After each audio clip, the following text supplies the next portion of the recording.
And Kay Lee, why don't you talk about this? Is this only for couples? So you guys are obviously in business together.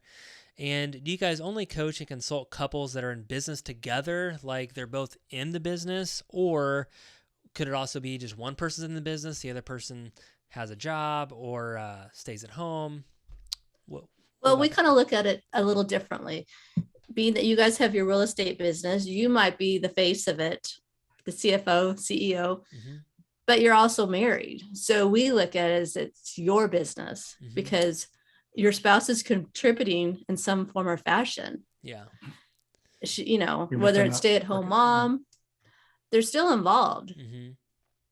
Might not be the day-to-day. So we see it as the both of you. And then some of them also have separate businesses, couples. She's got her entrepreneur business over here and he's got a totally completely different one. So we help them as well. So yeah, they're either working in the business or not. It's both. Yeah. Yeah. Okay.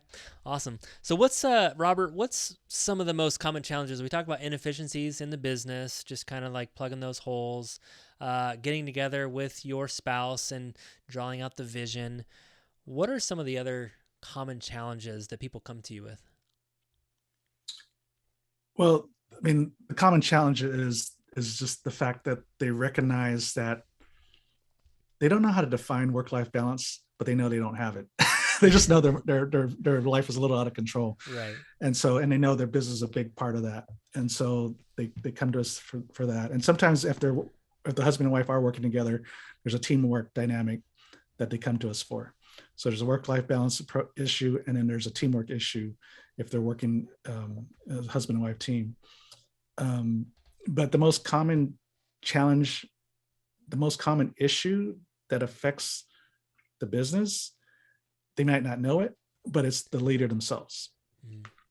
The inefficiencies really kind of start from the top, right? And so they there's a host of reasons. There, one, just the fact of working really hard and the business is the mistress.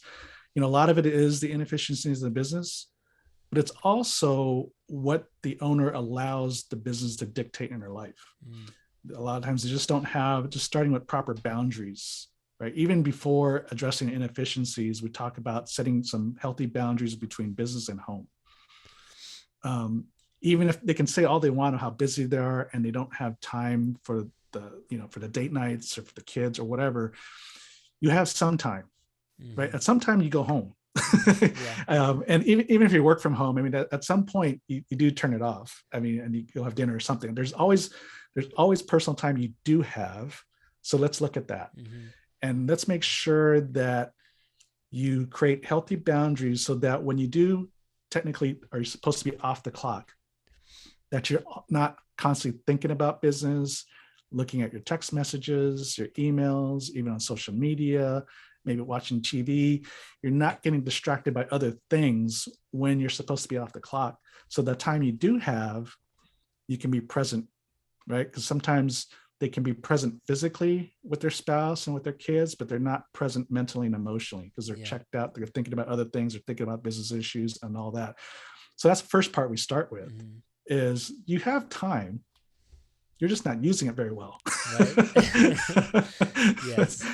And so the first thing is focus your attention on your spouse and your kids when you're off the clock with the little time you have. And then what are the things, we said that even on when we interviewed you about the hardest thing for the entrepreneur to say is no. And so they keep saying yes to things and it just fills up their calendar. And a lot of things they're saying yes to are just not productive things for the business. Right. And so you really have to start to determine what is getting in the way. What are just some of the things that are just distractions? What are things that are just busy work for the business that you just need to let go of either temporarily or forever? What are things that could be delegated? I mean, going through the calendar and all the activities and figure out how to kind of weed some of this stuff out to be able to get more margin of time to then be more efficient as a leader in the business and then also at home. Exactly. Kay Lee, I have a quick question for you. So I was interviewing a gentleman. This was a billionaire. I got him on the podcast. He was at a mastermind group, and I met him. Jeff Hoffman. He was one of the founders of Priceline.com.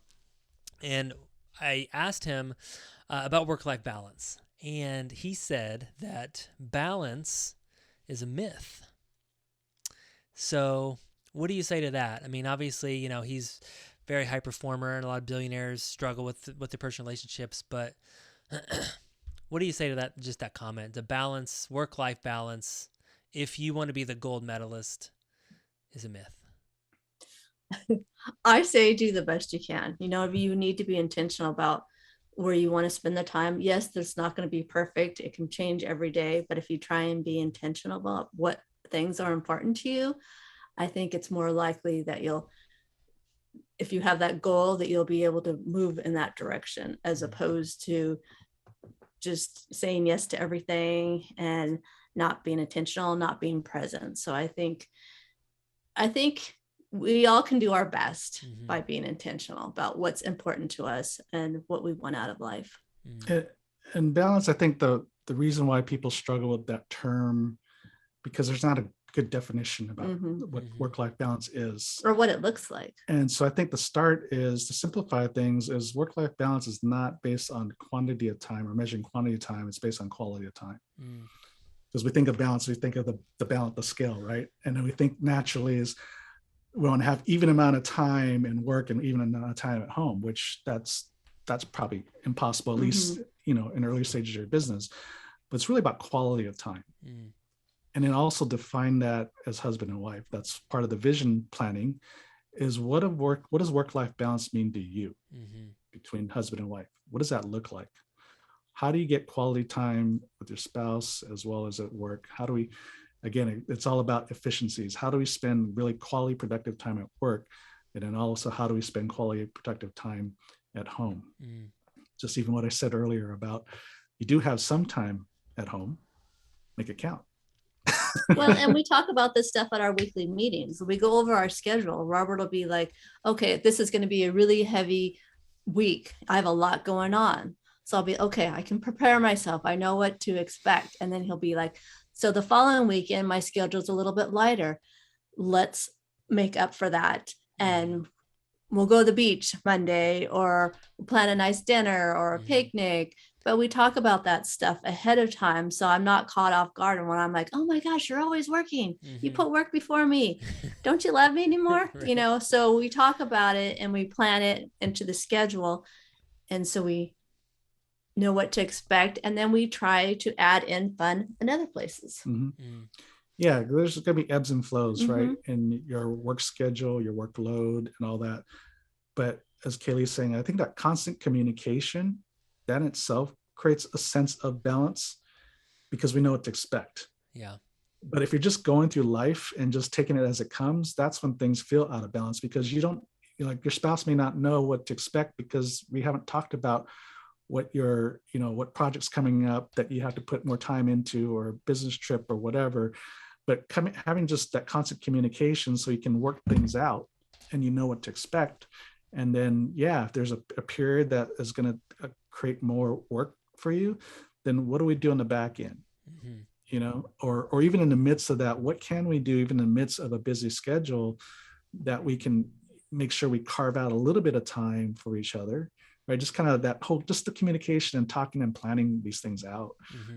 That in itself creates more of a sense of balance between the two. Right. Because we just know what's going on. Page. Yeah. Yeah, exactly. Page, we just know what's going on. Yeah, exactly. And you just get to know each other a little bit better. I mean, my wife might not know my vision of what I want sometimes, and I don't know exactly what she wants. So just even that brings that healthy balance. Thank you so much for checking out the Brett Snodgrass channel. If you like this video, please slam on that like button. And if you really like it, then subscribe to our channel here. And remember to leave us a comment below, and I'm going to try my hardest to reply to all the comments. Thank you guys so much. This is why I do what I do. Every single week, I come out with content that focuses on success, freedom, and living out your purpose. Thank you guys so much. See you next time.